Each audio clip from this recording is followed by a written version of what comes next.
Hi hello friends welcome back to my channel. ఈరోజు నేను మీకు గంగవల్లి కూర పప్పుని నా స్టైల్లో నేను ఎలా చేస్తానో చూపిస్తాను. సూపర్ టేస్టీగా ఉంటుంది అండ్ చాలా ఈజీగా ప్రిపేర్ చేసుకోవచ్చు.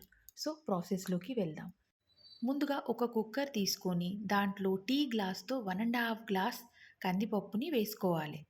ఇప్పుడు దీన్ని ఒకసారి వాటర్ పోసి కడిగి పారబోసి మళ్ళీ ఫ్రెష్ వాటర్ పోసి ఒక హాఫ్ అన్ అవర్ అన్నా అట్లీస్ట్ నానబెట్టుకోవాలి. ఎప్పుడైనా పప్పు, రైస్, మిల్లెట్స్ ఇలా ఏవైనా అట్లీస్ట్ ఒక గంట నానబెట్టుకుంటే మంచిది. నెక్స్ట్ ఇప్పుడు గంగవల్లి కూరని ఇలా నీట్‌గా క్లీన్ చేసుకోవాలి. క్లీన్ చేసుకున్న తర్వాత వాటర్ పోసి 2-3 టైమ్స్ కడగాలి. లేదా వాటర్ తెల్లగా వచ్చే వరకు కడగాలి. ఫ్రెండ్స్, ఏ ఆకుకూరలైనా కడిగిన తర్వాతనే కట్ చేసుకోవాలి. కట్ చేసిన తర్వాత కడిగితే దాంట్లో ఉండే పోషకాలన్నీ తగ్గిపోతాయి. నీట్‌గా కడిగిన తర్వాత ఇలా కట్ చేసుకొని ఇప్పుడు మనం ముందుగా నానబెట్టిన కందిపప్పులో ఈ గంగవల్లి కూరని యాడ్ చేసుకోవాలి. అలాగే దీంట్లో కొంచెం చింతపండుని, 4-5 పచ్చిమిర్చీలని, ఒక 2 ఆనియన్స్‌ని వేసుకోవాలి.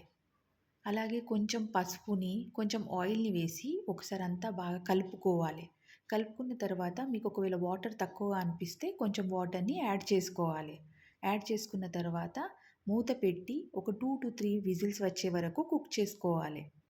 విజిల్స్ వచ్చిన తర్వాత స్టవ్ ఆఫ్ చేసి మూత తీసి ఒకసారి కలుపుకొని ఇలా స్పూన్‌తో పప్పుని స్మాష్ చేసుకోవాలి.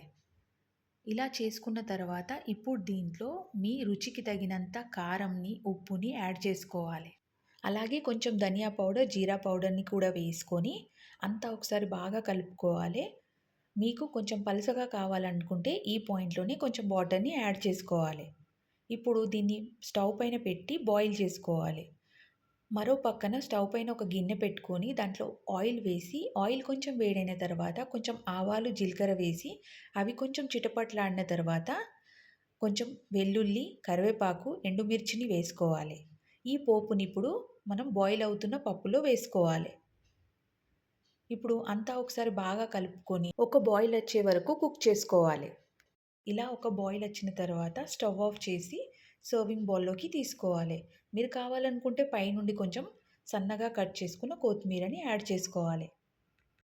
అంతే friends, super tasty and very easy గంగవల్లి కూర పప్పు రెడీ. ఈ కర్రీ రోటీ, చపాతీలోకి కూడా బావుంటుంది. కానీ రైస్‌తో ఇంకా చాలా బావుంటుంది. ఈ రెసిపీని మీరు కూడా నేను చెప్పినట్లు ట్రై చేసి చూడండి. ఒకవేళ ఈ రెసిపీ నచ్చినట్లయితే please do like, share and subscribe my channel. Thank you for watching. Bye friends, take care.